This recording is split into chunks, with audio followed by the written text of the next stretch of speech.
Me llamo Alejandra Vázquez, tengo 27 años. Crecí en Ciudad de México, en una colonia modesta donde cada peso contaba. Desde pequeña aprendí que el esfuerzo y la dignidad eran lo único que nunca podían quitarte, aunque el mundo lo intentara. Hace 2 años comencé a trabajar en el restaurante El Saber Secreto, una cocina de renombre local, como ayudante de cocina, limpiadora, asistente de ingredientes, lo que hiciera falta. Pero jamás imaginé cuánto me confrontaría el orgullo, la injusticia y el valor de alzar la voz. Antes de seguir narrando lo que pasó aquel lunes fatal, te quiero pedir algo: suscríbete a este canal, porque aquí no solo escucharás historias que estremecen y enseñan, sino también aprenderás con cada capítulo algo para tu vida real, cómo enfrentar injusticias, cómo proteger tu autoestima, cómo encontrar la voz cuando te quisieron callar. Si te suscribes, prometo traerte cada semana relatos que no solo entretienen, sino que te acompañan y fortalecen. Ahora sí, era un lunes húmedo de junio, ya entrada la mañana, cuando recibí el llamado urgente del encargado de piso: hay un faltante enorme de platos calientes, te necesito en cocina ya. Me limpié rápido las manos, recogí el delantal y entré al fogón. En la cocina, era un hormiguero, los meseros llegaban con pedidos urgentes, los guisados chisporroteaban, el aroma de ajo, cebolla y chiles inundaba el aire. Justo cuando llevaba 5 minutos organizando una olla de salsa verde, escuché una voz que me subió el pulso. Ale, ¿dónde está el equipo que prometiste tener listo? Me preguntó el chef ejecutivo, don Rafael, con el ceño fruncido. Estamos descuadrados y la fila de órdenes crece. Estoy justo con eso, jefe, respondí, tratando de que mi tono no temblara. Sin embargo, faltan ingredientes de ayer, tuve que reorganizar todo. Don Rafael resopló, dio un paso hacia mí y se inclinó apenas para que solo los más cercanos lo escucharan. Mira, Alejandra, eres reemplazable. Y si no funcionas aquí, hay 20 más que pueden hacerlo. Las palabras me golpearon como un puñetazo sordo. Me tensé. ¿Reemplazable? ¿Acaso no llevaba meses creyendo que mi responsabilidad, mi empeño y mi lealtad importaban? Pero en ese momento, sentí algo en mi interior: rabia, sí, pero también el instinto de no quedarme callada. Durante años me habían tratado con indiferencia, con humillaciones leves disfrazadas de críticas constructivas. Pero nunca con esa franqueza brutal. Al mirar a mis compañeras, algunas bajaron la cabeza, otras soltaron un suspiro, el comedor idiotizado por el ruido de las ollas continuaba. Fue entonces que decidí: no permitiría que me redujeran a una pieza reemplazable en su engranaje. Mientras él se alejaba para atender otro fuego en la cocina, saqué mi celular del bolsillo interior. Con mano firme, pulsé grabar. Esto es para protegerme, pensé. En esos segundos capturé su voz clara, su mirada desdeñosa. El resto del turno transcurrió tenso. Cada vez que me dirigía a él para pedir aclaraciones, él volvía la espalda, susurraba órdenes por encima de mis hombros. Mi compañero Carlos me lanzaba miradas de apoyo: siempre hemos sido amigos desde que entré al restaurante, pero yo aún no estaba lista para hablar. Al salir del turno, me fui con paso rápido hacia mi casa, con la grabadora encendida, repitiendo en mi cabeza una y otra vez: esto servirá para algo. Esa noche me senté frente a la pantalla de mi laptop. Vi el audio que había grabado, eran los segundos exactos donde don Rafael decía: eres reemplazable. Lo exporté a un archivo, añadí fecha, hora, y lo guardé con copia en la nube. Sabía que sería una prueba decisiva. Al día siguiente, llegué con el rostro tranquilo, aunque por dentro bullendo. Me acerqué a Recursos Humanos del restaurante, que estaba en la oficina administrativa al fondo del local. Mi corazón latía fuerte, pero mi voz fue clara. Tengo algo importante que deben escuchar, dije, entregándoles el archivo en un pendrive. Es una grabación donde mi jefe dice que soy reemplazable. La señora Romina, encargada de Recursos Humanos, frunció el ceño mientras conectaba el dispositivo. Escuchó el audio con el ceño fruncido. Luego lo pausó. Me miró detenidamente. ¿Tú quieres esto al nivel formal?, me preguntó con voz baja. Porque si lo usamos, será un expediente serio contra un superior. Asentí. No había marcha atrás. La acción desencadenó una cadena que no esperaba. Pocos minutos después, el director general apareció detrás de la puerta. Exigí explicaciones, él negó, Romina replicó. Y yo, temblando, pero firme, les dije: si mi voz importa para ustedes, si mi dignidad vale, espero que tomen acciones concretas. Que no sea solo promesa. No supe aún qué rumbo tomaría todo esto, pero sentí que aquel momento me transformaría. No era solo mi batalla, era de muchas que han sido vistas como reemplazables en sus trabajos, calladas por miedo. Y yo no quería callarme más. Salí de la oficina de recursos humanos con una mezcla de alivio y miedo. No era una emoción que pudiera definir con una sola palabra. Tenía las manos frías, el estómago apretado, pero en el fondo, algo se había liberado dentro de mí. Había roto un ciclo. Me había atrevido a decir, no más. Sin embargo, sabía que no sería tan fácil. Don Rafael no era solo un jefe común, era alguien con relaciones, con años en la empresa, con poder.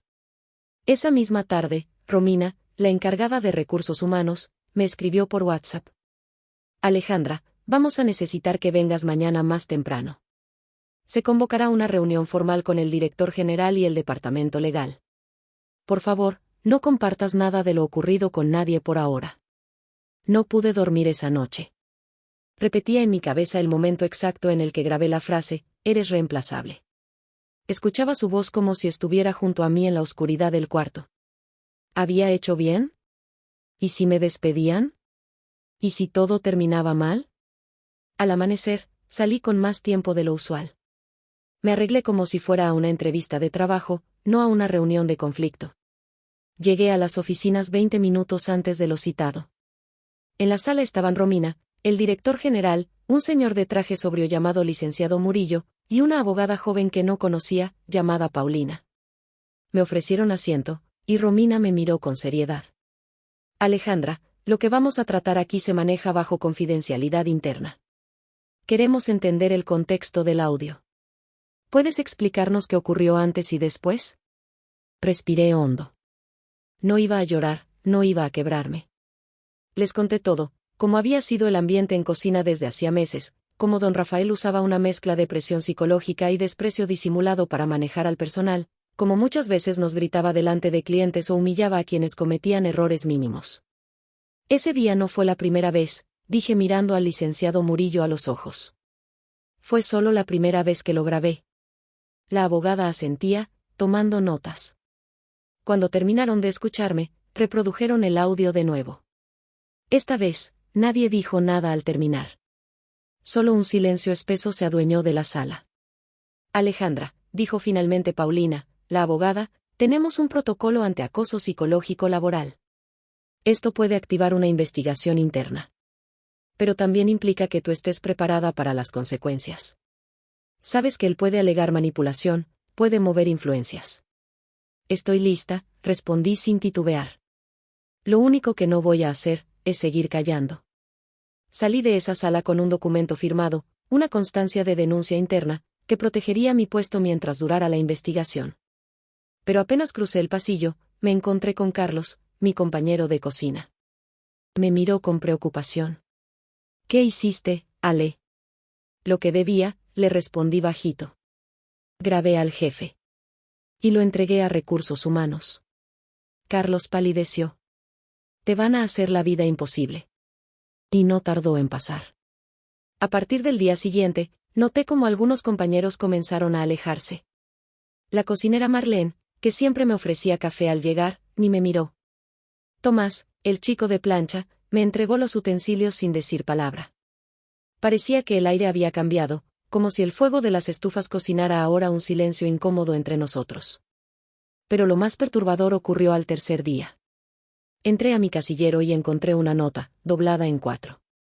No tenía remitente, pero estaba escrita con tinta negra. Hay cosas que es mejor dejar pasar.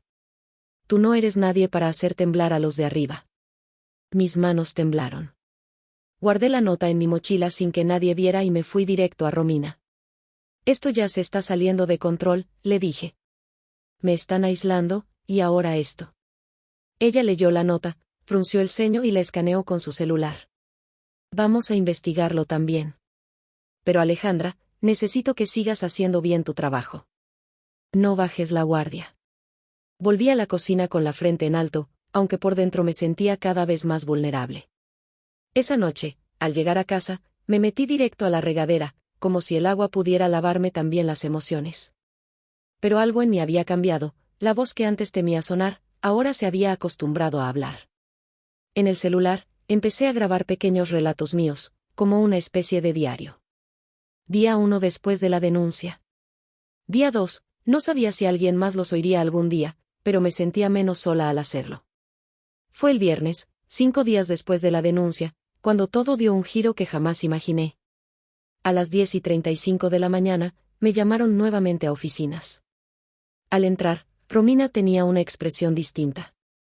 La abogada Paulina también estaba allí, pero ahora con una carpeta.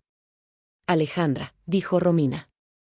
Tenemos que informarte que se ha abierto un expediente disciplinario formal contra don Rafael. Hemos encontrado otras denuncias en su historial, y el audio que entregaste activó una auditoría. Me senté lentamente. No sabía si sentir alivio o miedo. Queremos saber, dijo Paulina con cautela, si estarías dispuesta a declarar de forma presencial ante el comité directivo. Esto podría significar su suspensión definitiva. La pregunta me dejó paralizada. ¿Tenía el valor para ser la voz que terminara con años de abuso en esa cocina? ¿Y si después de eso, nadie más me contrataba? Pero también pensé en las chicas nuevas que llegaban cada mes, con miedo en la mirada, agachando la cabeza ante gritos y menosprecio. Y supe que tenía que hacerlo. Acepto. Pero quiero que me acompañe alguien de mi confianza. Quiero que Carlos esté ahí. Romina asintió.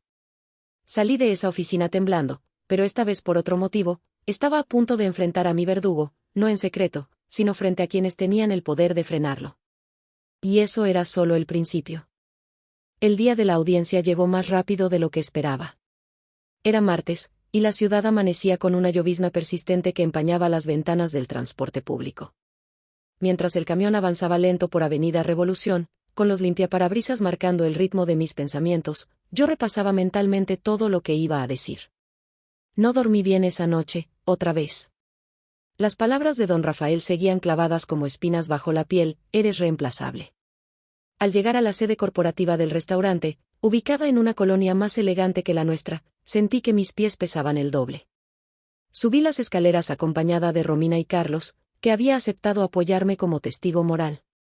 Él iba serio, con la misma mirada que tenía cuando trabajábamos codo a codo entre vapores, sartenes calientes y órdenes urgentes. Pero esa vez, lo que teníamos enfrente no era una receta complicada. Era justicia.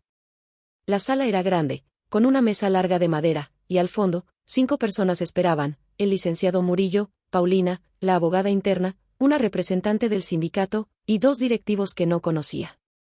Del otro lado de la sala, ya estaba sentado don Rafael. Con el mismo uniforme blanco de chef, pero sin gorro. Su rostro mostraba algo que nunca le había visto: nerviosismo. O quizá rabia contenida. No me miró. Ni una vez. Buenos días, comenzó el licenciado. Hoy escucharemos a ambas partes. Este procedimiento forma parte del protocolo de evaluación por acoso laboral. Alejandra, tienes la palabra. Me levanté, respiré hondo y conté todo. Desde los comentarios hirientes hasta los gritos frente a los compañeros, las veces que ignoraba mis preguntas y me hacía sentir invisible. Expliqué que no solo se trataba de una frase grabada, sino de años de microagresiones que se acumularon como piedras dentro del pecho. No soy la única, dije, con la voz más firme que pude reunir. Solo fui la primera que se atrevió a grabarlo. La sala quedó en silencio. Luego, el licenciado asintió y miró a don Rafael. Ahora usted. El chef se acomodó en la silla, cruzó las manos sobre la mesa y comenzó a hablar. Lo que dijo aún me cuesta digerir. Todo lo que dice Alejandra está fuera de contexto, afirmó con voz controlada. En una cocina de alto rendimiento, se trabaja bajo presión. Las palabras pueden sonar duras, pero nunca hubo intención de agredirla. Y si se sintió así, lo lamento, pero no fue mi intención. ¿Lo lamento? ¿Si se sintió así? No pude evitar fruncir el ceño. Era como si toda su defensa estuviera basada en minimizar lo que vivimos todos los días. Ella tomó una frase aislada y la usó para construir una narrativa falsa, continuó. Me sorprende, porque confiaba en ella. Fue entonces que Carlos habló. No estaba en el plan que dijera algo, pero lo hizo. Levantó la mano con timidez, y tras el asentimiento del comité, dijo. Yo trabajo con Ale desde hace 2 años. He escuchado esas frases muchas veces. No son aisladas. Son parte del ambiente. Aquí no se trata de una venganza, sino de dignidad. El rostro de don Rafael se tensó. Me atreví a mirarlo por primera vez. Y vi algo que nunca había visto, su poder desmoronándose, lenta pero inevitablemente. Tras casi una hora de intercambio, el comité anunció que tomaría una decisión en 48 horas. Pero Romina se me acercó al salir de la sala. Sea cual sea el resultado, ya hiciste historia aquí dentro, me susurró. La espera fue la parte más difícil. En la cocina, el ambiente era espeso. Nadie decía nada directamente, pero los cuchicheos aumentaron. Algunos se alejaban apenas me veían. Otros, como Marlene, empezaron a hablar con un tono frío, automático. No importaba cuánto me esforzara, sentía que el juicio social ya había comenzado y que yo era la acusada. La nota del casillero se volvió 2. Luego 3. Mensajes anónimos, cada vez más directos. ¿Ya te sientes poderosa? Te van a correr, no te emociones. Las ratas siempre son las primeras en hablar. Guardé cada una. Y se las llevé a Paulina. Ella no se sorprendió.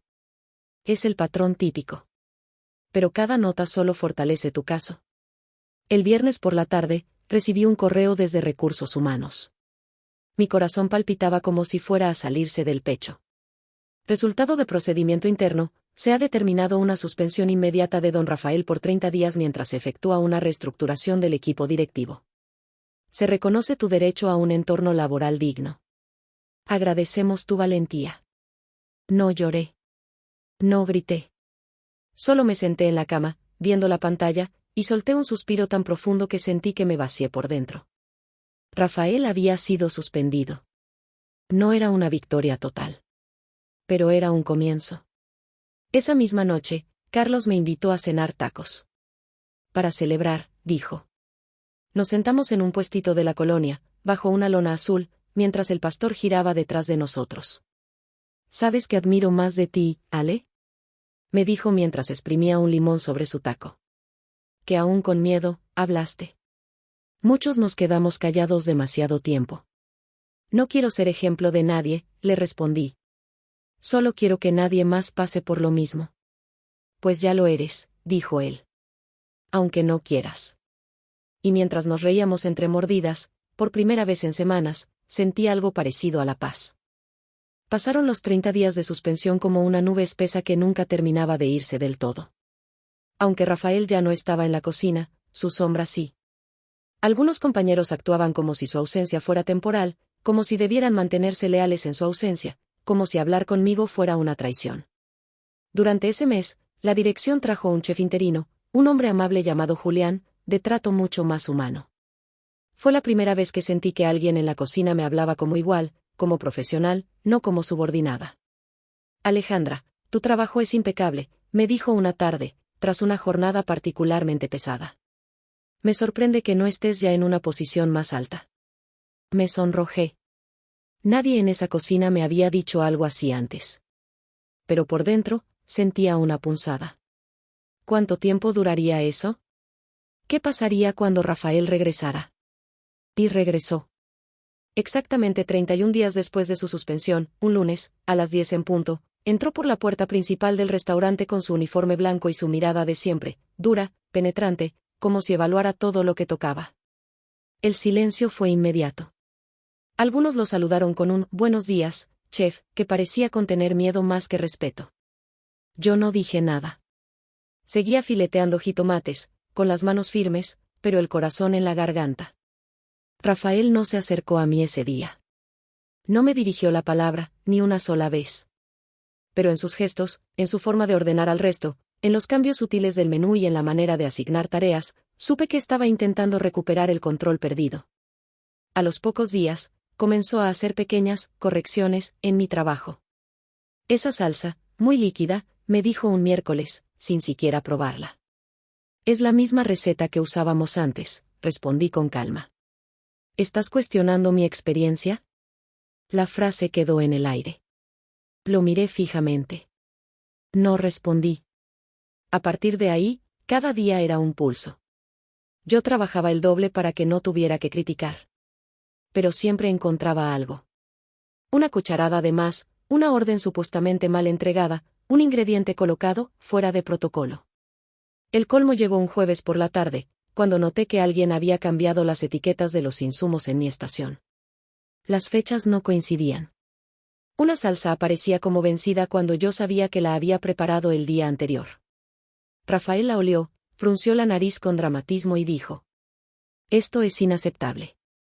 Podría intoxicar a un cliente. Lo reportaré». Fue entonces que me di cuenta, estaba intentando construir un caso en mi contra.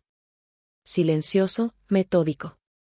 Quería hacerme caer por incompetencia, no por venganza. Fui directamente a Romina. Está manipulando mi área. Cambia cosas, me acusa sin fundamentos. No me habla, pero me ataca con gestos. Romina me miró con compasión, pero también con impotencia. Ale, ya está documentado. Pero tienes que entender que después de la suspensión, él está siendo evaluado, y tú también. Es parte del protocolo. ¿Entonces ahora debo demostrar que sigo siendo válida? No. Pero sí que puedes resistir, aunque duela. Salí de esa oficina más cansada que nunca. No sabía cuánto más podría sostenerme. Una tarde, ya casi al cerrar, mientras me cambiaba en el vestidor, escuché que dos compañeras hablaban en el pasillo. No sabían que yo estaba dentro. Dicen que Alejandra va a conseguir que lo corran del todo. Que anda buscando ser jefa. ¿Y tú qué crees? Yo creo que todo esto empezó por una frase mal entendida. Aquí siempre se ha hablado así. No me moví. Me quedé quieta, como una estatua. Y sentí algo dentro de mí quebrarse. No era solo el sistema. Eran también mis pares.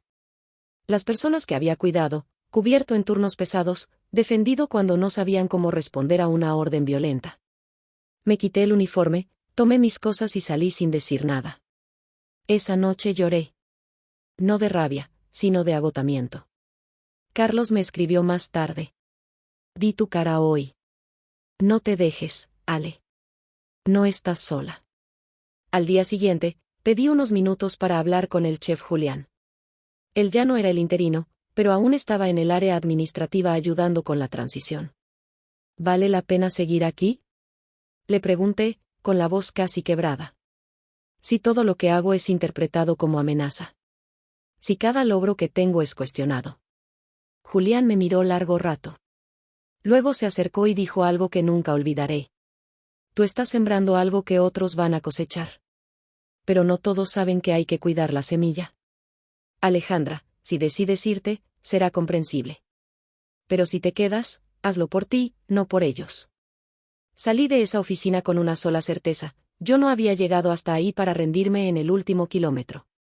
Y si querían guerra silenciosa, yo respondería con excelencia ruidosa. No gritando, no insultando, no bajando al nivel de Rafael. Sino siendo impecable. Había días en que pensaba que todo era una prueba de resistencia emocional, no solo laboral. Me levantaba antes del amanecer, tomaba el mismo camión lleno de obreros, estudiantes y madres con niños, me colocaba el uniforme como quien se pone una armadura, y respiraba profundo antes de entrar a la cocina.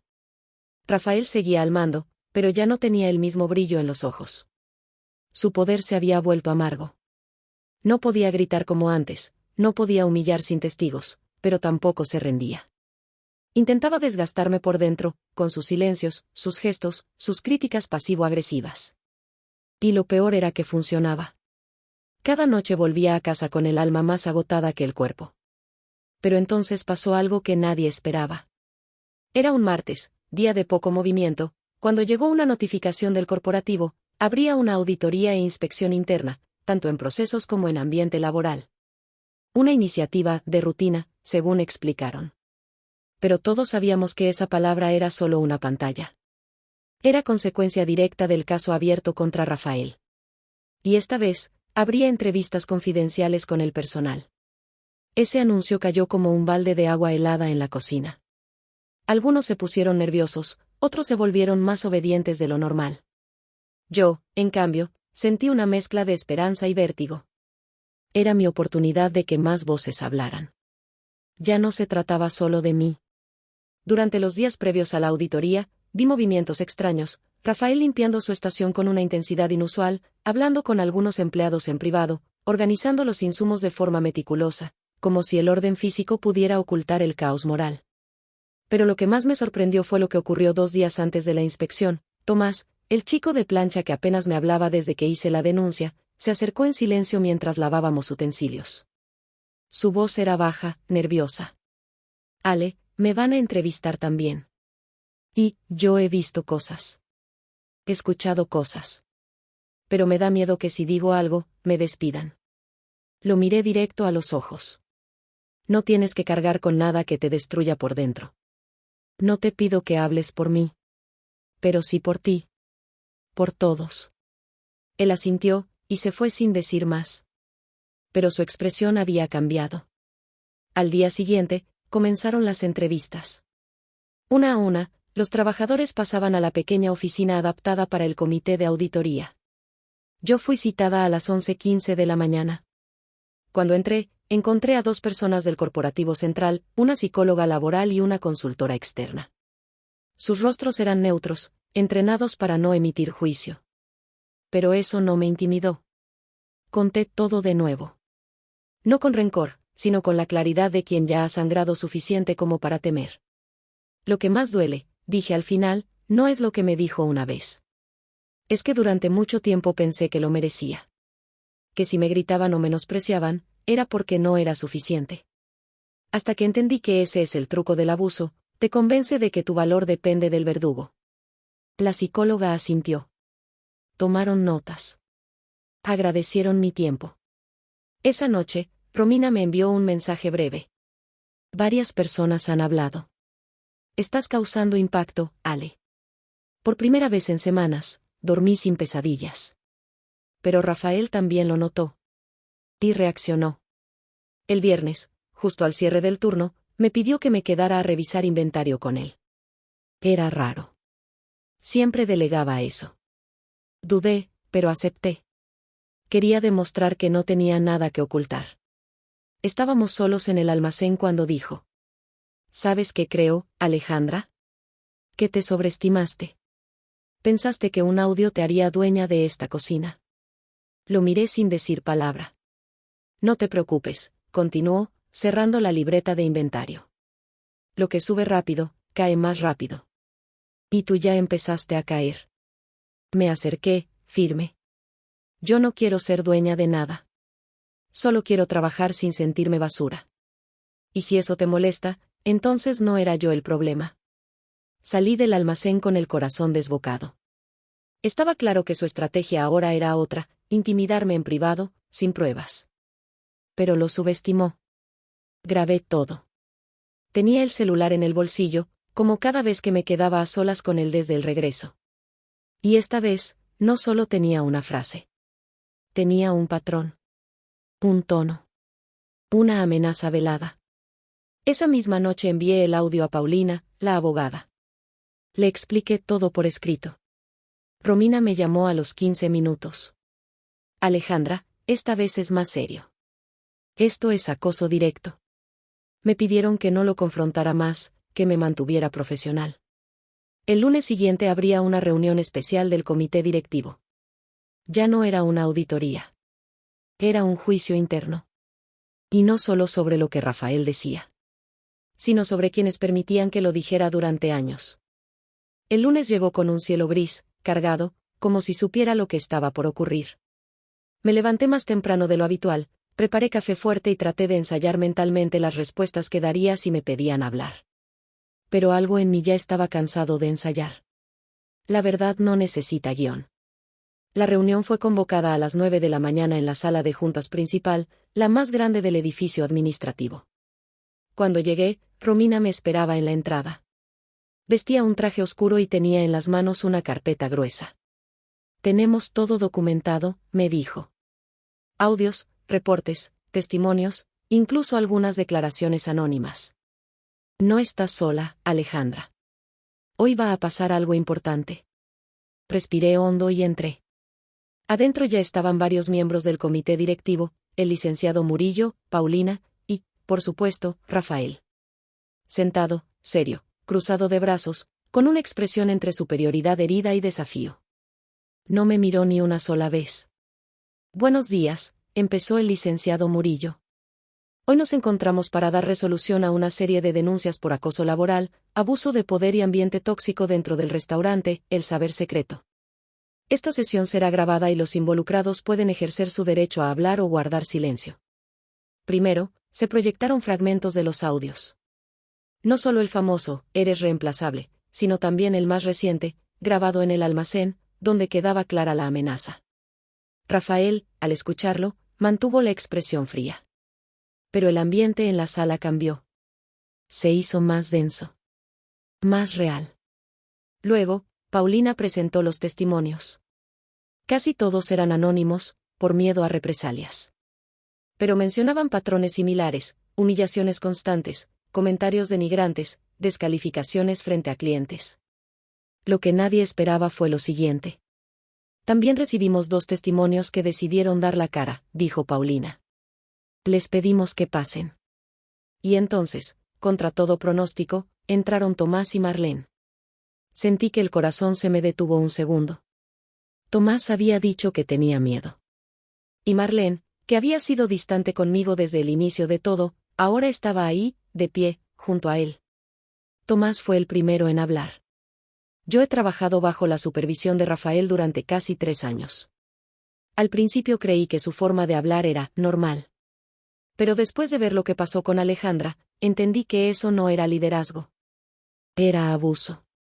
Y ya no quiero ser cómplice del silencio. Luego habló Marlene. Su voz era baja, pero firme. Fui de las que se alejó de Alejandra cuando ella denunció. Lo admito. Tenía miedo. Pensé que si la apoyaba, me iban a despedir. Pero vi cómo ella siguió trabajando, sin faltar, sin bajar la cabeza. Y entendí que lo valiente no es gritar, es sostenerse cuando todos te dan la espalda. Yo no pude evitar soltar una lágrima. Bajé la mirada, respiré hondo y la limpié rápido, sin que nadie lo notara. Rafael, al verse acorralado, por fin habló. Todo esto está armado. No pueden juzgar una carrera de 20 años por un par de grabaciones. Yo formé a muchos de los que están aquí. Y ahora quieren voltearse porque una empleada sensible se sintió ofendida. Su voz temblaba. No como antes, de autoridad. Esta vez era miedo. Un miedo envuelto en arrogancia. La psicóloga del comité le respondió, con voz calma. No es solo una empleada. Son muchas voces. Y no es sensibilidad. Es dignidad. Y usted la cruzó demasiadas veces. La decisión final se dio 1 hora después. Rafael Gómez queda desvinculado permanentemente del restaurante, El Saber Secreto. Se cerrará su expediente con observaciones graves por acoso laboral reiterado y abuso de poder. La empresa reconoce públicamente el valor de quienes decidieron hablar. No grité. No sonreí. No me levanté de golpe. Solo sentí que, por primera vez, algo había hecho justicia. Afuera, Romina me abrazó. Carlos me esperaba al final del pasillo, con una sonrisa contenida. Y Tomás me dijo, con voz temblorosa. Gracias por empezar todo esto. Yo lo miré, aún incrédula, y respondí. Gracias por no dejarme sola. Esa tarde, el restaurante entero tenía otro aire. No más cuchicheos. No más silencios tensos. Hasta el servicio fue más ágil. Más liviano. La noticia corrió como pólvora. Algunos empleados del turno de la noche, que no sabían nada, vinieron a abrazarme en privado. Incluso uno de los meseros nuevos, que apenas tenía 3 semanas, me dijo. Me daba miedo trabajar en cocina, pero ahora siento que algo cambió. Y tenía razón. Los días posteriores a la salida de Rafael fueron una mezcla extraña de alivio y vacío. La cocina se sentía diferente. Más silenciosa, sí, pero no por miedo, por respeto. Como si todos estuviéramos esperando descubrir qué pasaría ahora que el centro de la atención se había ido. Yo, por dentro, seguía en alerta. No sabía cómo vivir sin esa carga encima. Me había acostumbrado tanto a sobrevivir que aprender a respirar en paz me parecía sospechoso. Sin embargo, algo empezó a florecer lentamente. las tareas comenzaron a redistribuirse de manera más equitativa. Los turnos se volvieron menos pesados, y las personas empezaron a sonreír más. Incluso Marlene, que antes me evitaba, se acercó una mañana con 2 cafés en mano. Uno es para ti. Perdón por lo de antes, me dijo, sin rodeos. Gracias, respondí, con una sonrisa honesta. Ya no importa. Si importa, me corrigió. Porque ahora entiendo que lo que hiciste no fue por ti. Fue por todas. Ese café me supo más dulce que cualquier otro en meses. Un viernes por la tarde, al terminar mi turno, Romina me pidió que pasara a la oficina. Al entrar, me encontré con algo que no esperaba: el licenciado Murillo, Paulina y Julián, el chef interino que ahora actuaba como coordinador de operaciones del grupo. Me senté, sin entender muy bien. Alejandra, comenzó Julián, han pasado muchas cosas en estas semanas. Pero hay algo que no queremos perder de vista: tu capacidad, tu temple, tu compromiso. Lo miré, confundida. ¿Perdón? Paulina tomó la palabra. Estamos en proceso de reestructuración. Queremos cambiar la forma en que se lideran los equipos en cocina. Y hemos pensado que tú podrías ser una excelente opción para asumir un nuevo rol. Me quedé helada. ¿Yo? Sí, dijo Romina. Como encargada de cocina. No como chef ejecutiva todavía, pero sí como líder de equipo. Tendrías un aumento, responsabilidades nuevas, y formarías parte del proceso de selección de un nuevo chef. No supe qué decir. Me quedé en silencio por varios segundos. ¿Era todo lo que había querido, o no? ¿Y el equipo lo sabe? Pregunté, insegura. Ellos aceptarían que yo. Lo saben, dijo Julián. Y varios lo han sugerido. Mi estómago dio un vuelco. Aquel día volví a casa en silencio. Caminé varias cuadras antes de tomar el camión. Necesitaba tiempo. No era solo una oportunidad. Era una decisión que me obligaba a cambiar de lugar, no solo en la cocina, sino en mi historia. Esa noche no dormí. Pensé en todo lo que había pasado. En cada lágrima escondida en el baño, en cada palabra que me tragué para no parecer conflictiva, en cada vez que trabajé el doble para que nadie pudiera decir que me daban las cosas por lástima. Pensé también en mi mamá, que siempre decía: Mija, lo que se consigue con dignidad, nadie te lo puede quitar. Al día siguiente, vi mi respuesta: aceptaba. El lunes siguiente fue mi primer día como encargada. No hubo anuncios formales, ni discursos grandilocuentes. Pero todos lo sabían. Carlos fue el primero en felicitarme. Marlene me abrazó sin decir nada. Tomás me guiñó un ojo desde la plancha. Pero también hubo miradas. Algunas de escepticismo. Otras de juicio. Lo entendía. No todos aceptaban que una mujer joven, que había denunciado, ahora fuera líder. Había quienes pensaban que me habían premiado por hacer ruido. Y eso me dolía. Pero no más que todo lo que ya había resistido. Esa semana trabajé como nunca. Organizando inventarios, corrigiendo recetas, escuchando quejas del equipo. Pero también dándome espacio para cambiar la forma en que se hablaba en la cocina. Más respeto. Más escucha. Más humanidad. Un jueves cualquiera, Carlos me dijo: ¿te das cuenta que ahora todo el mundo te llama jefa? No quiero ser una jefa como él fue, le respondí. No lo eres. Eres algo mejor. Eres una líder. Y esa palabra me pesó, pero me hizo sonreír. Los primeros días como encargada de cocina me sentí como si caminara sobre una cuerda floja. Cada paso debía ser firme, pero también equilibrado.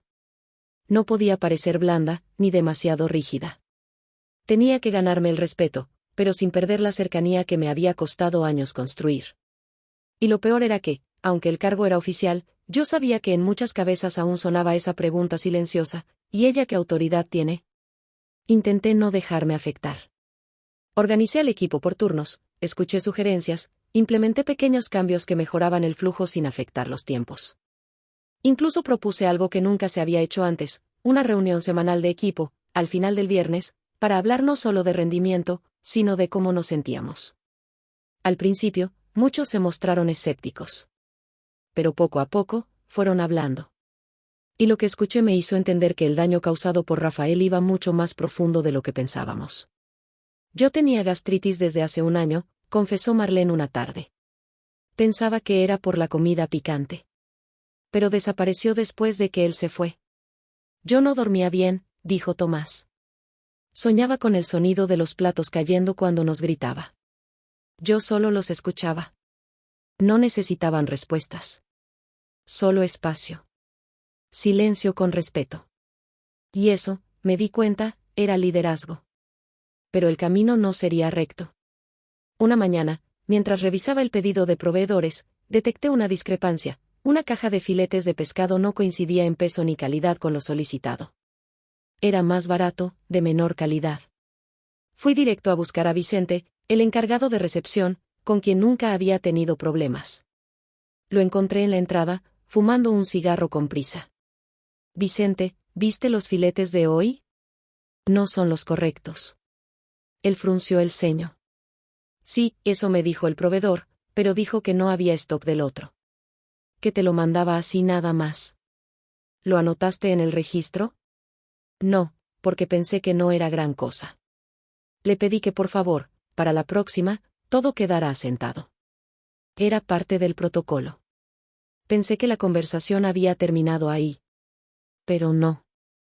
Esa misma tarde, escuché que Vicente hablaba con otros en la parte trasera. Ya ven, ahora cualquier cosa es falta. Con ella ya no se puede trabajar tranquilo. No me vio. Pero lo escuché claro. Eso me dolió más de lo que quería admitir.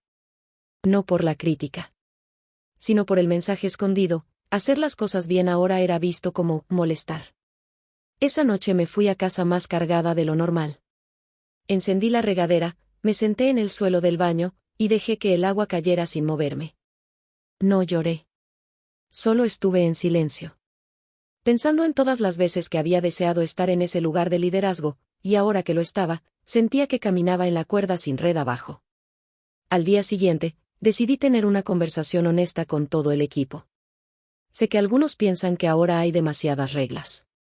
Que no se puede trabajar tranquilo. Y lo entiendo. Durante mucho tiempo, nadie se quejaba porque sabíamos que cualquier palabra podía volverse en nuestra contra. Pero eso ya no va a pasar.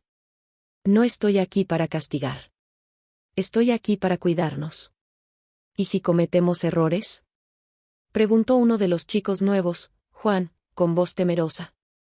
Entonces los corregimos juntos. Pero con respeto. No con gritos. No con miedo. Y entonces dije algo que no tenía planeado. Este equipo no necesita una jefa.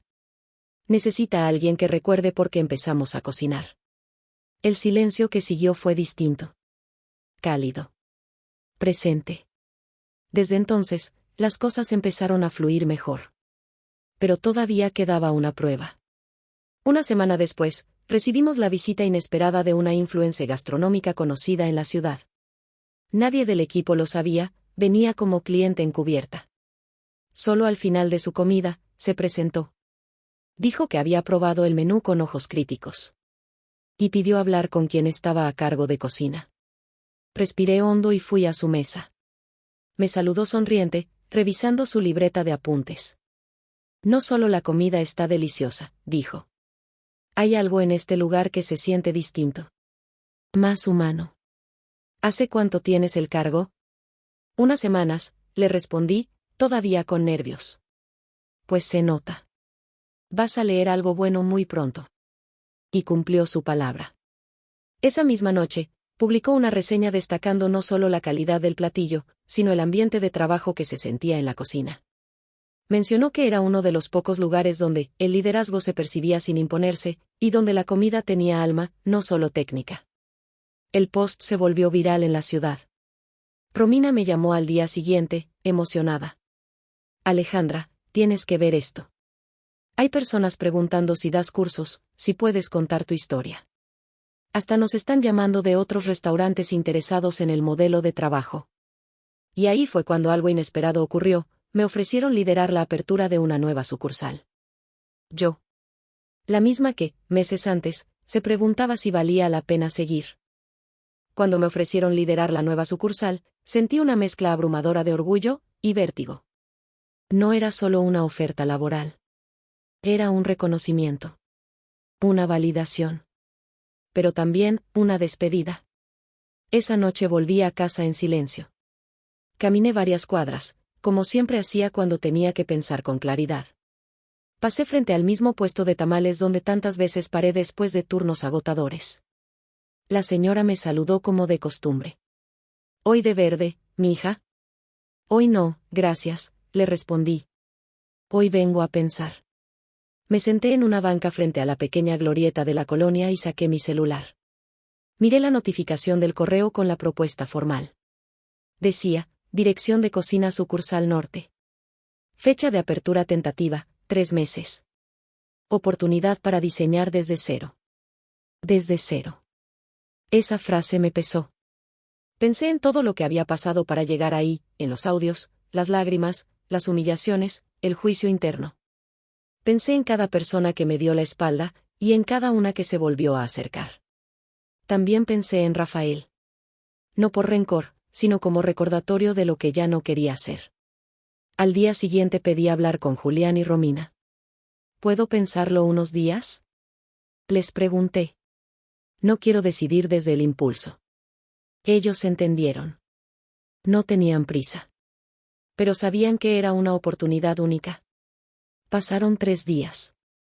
En ese tiempo, hablé con todos los que alguna vez estuvieron cerca de mí. Con Carlos, por supuesto. Nos sentamos en la terraza del restaurante, después de cerrar, con 2 vasos de horchata y el ventilador sonando de fondo. ¿Tú qué harías?, le pregunté. Si fuera tú, me iría. ¿Así, sin más? No, no sin más. Me iría porque tu historia aquí ya cambió algo. Pero allá, puedes empezar algo sin heridas. Sin fantasmas. Y eso no lo consigue cualquiera. Marlene también me buscó. Si te vas, ¿quién va a sostener esto? ¿Tú?, le dije, sonriendo. ¿Yo? Claro. Si todos sostenemos un poco, ya nadie se rompe. Ella no dijo nada. Solo me abrazó. El lunes siguiente tomé una decisión. Reuní a todo el equipo después del cierre y hablé con ellos antes que lo supieran por rumores. Me ofrecieron liderar la nueva sucursal del grupo, dije, sin rodeos. No lo busqué, pero llegó. Y después de pensarlo mucho, decidí aceptar. Algunos bajaron la mirada. Otros me sonrieron con tristeza. Carlos solo asintió. No me voy por cansancio. Ni por fuga. Me voy porque es momento de construir sin que todo el tiempo me recuerden cómo empecé. ¿Y cuándo te vas?, preguntó Tomás. En 2 semanas. Pero antes de irme, quiero dejar las cosas listas. Y no solo los inventarios o las recetas. Quiero que este equipo tenga una voz. Que no dependa de un cargo para sentirse valioso. Durante esos 15 días, me dediqué a dejar todo en orden. Hice manuales, organicé reuniones con recursos humanos para que establecieran protocolos de respeto y bienestar. Y recomendé a Marlene como mi reemplazo temporal. El último día fue más duro de lo que esperaba. Todo el equipo me organizó una pequeña despedida, nada lujoso, solo tortillas, guisos preparados por todos y un pastel con un cartel improvisado que decía: Gracias por no callarte. Me temblaron las manos al cortar el pastel. Nadie dijo discursos. Solo miradas largas, abrazos sinceros y esa sensación extraña de haber vivido algo irrepetible. Carlos me acompañó hasta la salida. ¿Estás lista? No, le dije, riendo con lágrimas en los ojos. Pero eso nunca me detuvo antes. Me fui caminando, como había llegado tantas veces. Con los zapatos gastados, pero el corazón entero. Mi primer día en la nueva sucursal comenzó antes del amanecer. Aún no había clientes, aún no sonaban los sartenes ni el vapor de las ollas. Solo el eco de un espacio vacío, con paredes blancas recién pintadas y olor a madera nueva. El restaurante estaba en obra avanzada, pero no terminado. Faltaban detalles, un par de lámparas, la calibración de los hornos, el acomodo de los utensilios. Pero lo más importante estaba ahí, el silencio antes de la creación. Entré sola. Me detuve al centro del salón principal y cerré los ojos. Escuché el leve zumbido de la electricidad en las lámparas, los pasos de los trabajadores afuera, el murmullo de la ciudad despertando. Y supe que estaba exactamente donde debía estar. Había pasado por todo para llegar hasta ahí. Los primeros días fueron intensos: seleccionar al nuevo equipo, establecer protocolos, definir el menú adaptado a la zona. Me reuní con cada proveedor, organicé entrevistas con cocineros, ayudantes, lavaplatos, meseros. A cada uno les dije lo mismo. Aquí no hay jerarquías de miedo. Aquí se cocina con respeto. Muchos dudaban al principio. No era común escuchar eso desde el inicio. Pero también vi en sus ojos el mismo brillo que una vez tuve, ese que aparece cuando alguien te da una oportunidad limpia. Contraté a un grupo diverso, jóvenes con poca experiencia, mujeres mayores que venían de fondas de barrio, un par de hombres que habían salido de cocinas agresivas y no querían repetir esa historia. Les dije que este espacio no solo era para servir comida, era para reconstruirnos. Los ensayos del menú empezaron la segunda semana. Probamos recetas nuevas, reinterpretamos clásicos, reímos con los errores. Por primera vez, cocinaba sin miedo a ser evaluada por un grito. Cocinaba con libertad. Con alma. Pero la vida siempre guarda giros inesperados. Una tarde, ya casi al cierre del día, entró una pareja a conocer el lugar. Él era un hombre mayor, de cabello canoso, y ella, una mujer alta, elegante. No reconocí a ninguno, hasta que se acercaron a la cocina abierta y él dijo: «Tú eres Alejandra, ¿verdad?». Asentí, con una sonrisa automática. Pensé que era un cliente curioso. «Soy el padre de Rafael». La sangre me bajó del rostro. Él extendió la mano, con respeto. Yo dudé, pero se la estreché. «Solo quería verte. No para molestarte. Solo para entender quién tuvo el valor que nadie tuvo en años». No supe qué responder. Estaba paralizada. Lo que pasó con mi hijo fue duro para nuestra familia. Pero también fue necesario. Él está en terapia. Vive en otra ciudad ahora. No busca venganza. Solo entender cómo llegó a ser quien fue. Me alegra saber eso, logré decir, con honestidad. Yo trabajé en cocinas hace muchos años. Viví muchas cosas. Tú cambiaste algo. Aunque te cueste creerlo. Se fueron poco después, sin quedarse a cenar. Pero ese encuentro me marcó más que cualquier otra cosa en semanas. No por el perdón, ni por el cierre. Sino por el peso de esa frase: tú cambiaste algo. A las pocas semanas, abrimos oficialmente. Lleno total. Reseñas positivas. Clientes que regresaban. Pero lo más importante no estaba en las ventas. Estaba en las miradas del equipo. En cómo se hablaban. En cómo se ayudaban. En cómo se reían después del cierre, compartiendo lo que quedó del postre. Una tarde, mientras revisaba los pedidos del día siguiente, me senté sola un momento en la cocina ya limpia. Saqué mi celular, abrí la grabadora de voz, como hacía al principio, cuando todo era miedo, y dije: «Hoy no tengo miedo. Hoy tengo certeza. Y aunque nadie escuche esto más que yo, quiero que quede grabado, yo no fui reemplazable. Fui necesaria». Luego apagué la luz. Cerré la puerta. Y caminé hacia afuera, donde el mundo seguía, pero ya no me asustaba.